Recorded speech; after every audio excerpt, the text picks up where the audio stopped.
Scholarship for International Students. Leero tugenda okulaba.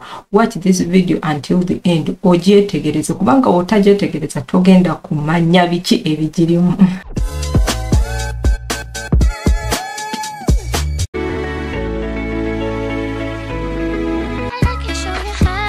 Muje baliko mwena gye muwangalira kansobeera muri bulungi.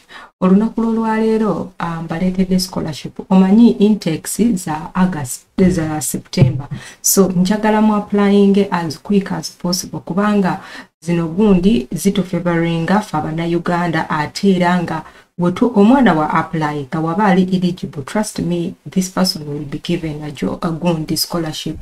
Tugenda jikola tutya nze nabagamba nga nzoomu nti nja abaana at least Uganda wayucha ate Uganda wanyega naye abantu abamu basoma nenga tebalina opportunities zino lina ganze nasoma nze golaba nakola bwenti mama ne kafe ne kulema ogenda okujuzaamu bino ebintu mukama nakuyamba obo kitegere kale jangu tutandike genda ku gogoyo oteekemu ekigambo McDonnell Scholarship for International Students. McDonnell Scholarship for International Students.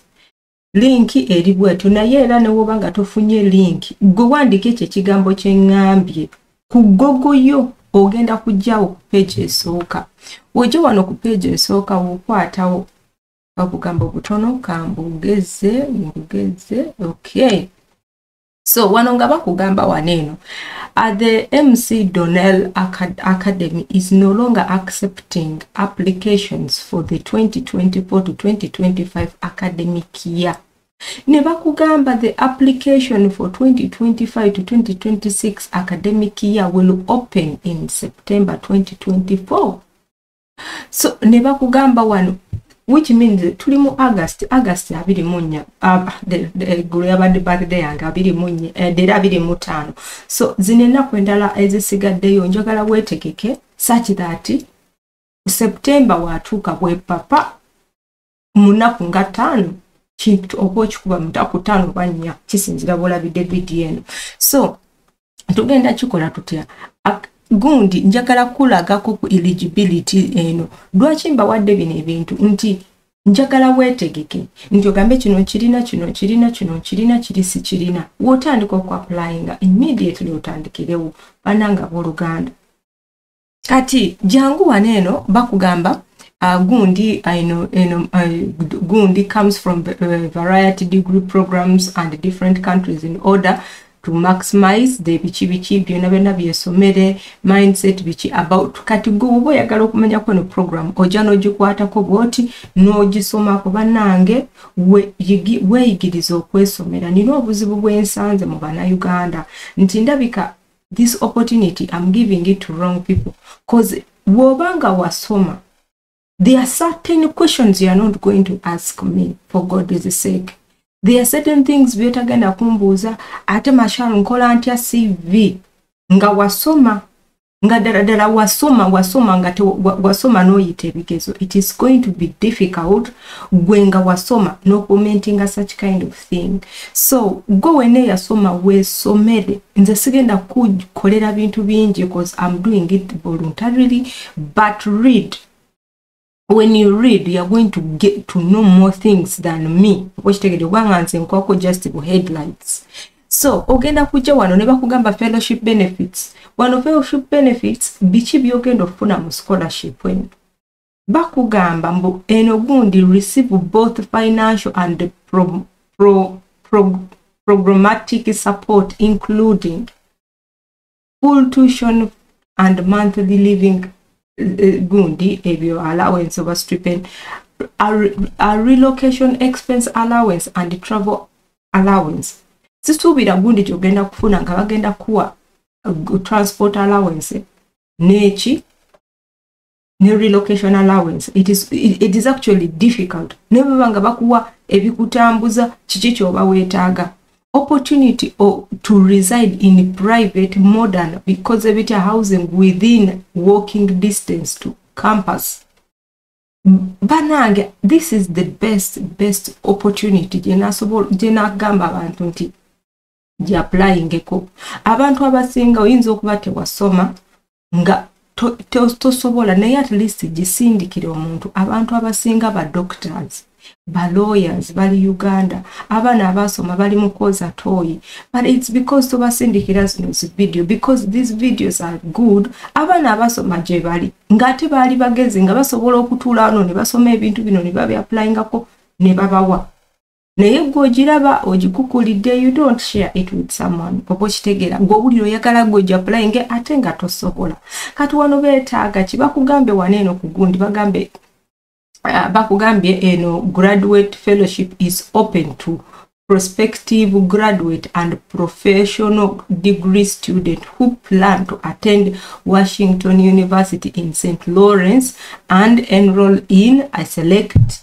group bikoze bitya waneno kati mba undergraduate tebagenda batwala nti omaze senior 6 nedda eno CEO ngomaze senior 6 ogamba kankwate no gundi nedda it is not abantu abamazeeko kangeze degree nomalako oyagala genda ku masters oyagala genda ku doctorate kansubire imbatwala mpola atotegera byenkugamba abamaliriza senior 6 ngoli ugenda ku undergraduate temuliimu bagala bamazeeko degree then masters then a doctorate abo bokka kati goyinza okubeera nga ogize naye nga oyagala ng'owulira bakugamba waneeno nti applicants must have earned or plan to earn a bachelor degree or a higher before the end of 2023 to 2024. Kati ne bakugamba the fellowship is not available for undergraduate students. Kino kitegeeza nti undergraduate omwana yakamaliriza senior 6 they don't want you. Wobo mazeeko kangeze degree ngogenda bakangeze ku bachelors then agenda kugira ngo which means ngosomyeko oba omwaka ogwo bachi then ngolweyongerayo obo kitegede kati abo baba gogo betaaga kansubire ekyo togenda ku commentinga nga ekintu tokitegedde kansubire nkinyonyodde bulungi ne bakugamba applicants from all countries are welcome. However, priority is given to international graduate candidates who are graduates of one of the academics at an university. Kankulageko academic gundi bano universities they are incorporate with by incorporation with wojo waneno n'okwata waneno ogenda kujja ku page efaanana bwetu. Labayo University ekyamaze enviri ku mutwe ne Makerere University kweri. That's why we are eligible. Makerere University, this is our university. Oshitegede, this is our university, Makerere University. So anyone who yenainanga osomeddeyo nga you want to go higher, trust me, you are one of the people abagenda okubeera nga bari qualified okubeera nga bafuna this scholarship. Kansubire we are together. Obochitegedde. Kansubire we are together. Obochitegedde babana abantu abafuna ko scholarship ono Edi Kirumira, Robert Kasumba, Samuel Kizito, Josephine Nabayinda, Flavia Namuwonge, Jennifer Natabi obochitegedde. So omuntu yena this scholarship it is actually good scholarship. Kamalageko kaira ekirala. Wobo yagala eligibility you can come and read bakugamba wano have you ever applied to an eligible Washington because of it kugamba no if you have not. Never kugamba am I eligible? Not sure if you are eligible to apply. Respond to the question. Please check bichi. Wotandi banaye simanyi na kumanya naye waneeno sigenda sukawo mbadde nsaba kati waneeno kambalake kakantu katono hata na scholarship osobola okugira nogira banaye zino scholarships ekirungi kyazo kimanyi basobola okutwala ne family yo osobola ogenda n'abaana bo osobola okugira n'ogenda ne gundi yo. Try these things. Try. Buli muntu yenna bino ebintu byempa abantu ebiseera ebisinga by'abantu basomako bati obanga tewasomako it is going to be difficult. Naye nkwadvise ng'omuntu yenna ng'oyagala tambula you can use a visitor's visa nga tewasoma waliwo kubanga tuwasoma nga toyina n'omwana eyakoma mu senior 6 nga ntaddeyo omulimu nti gwa nursing nga toyina certificate ya nursing, please and please, you are not eligible.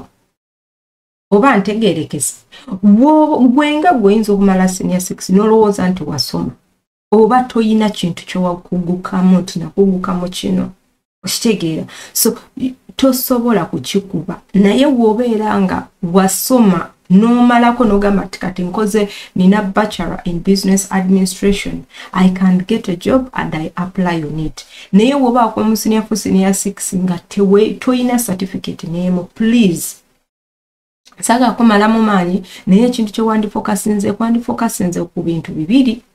Okubeera ng'ofuna requirements za visit visa oba n'ofuna omuntu oba omusajja oba omukazi n'ofuna omuntu munene akuyamba. Those are the two things byosobola nze byensobola okugamba. But ku student totawana, ku work visa totawana, because you don't have. Mpozi ng'ogenda kubifuujinga ate era bakukwate ate bakubaninge, something like that.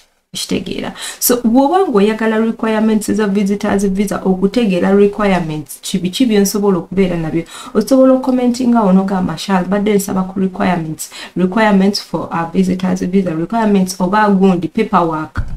Then nja kuteerawo video, nja kuteerawo gundi link, nkuteerewo nje kupiningirewo oba nje kugirewo, gwe kenyini ojja gikwatamu, then ogenda olabe yo video. I love you all, may God bless you. Don't forget to subscribe, like and share with your friends. Ciao, ciao.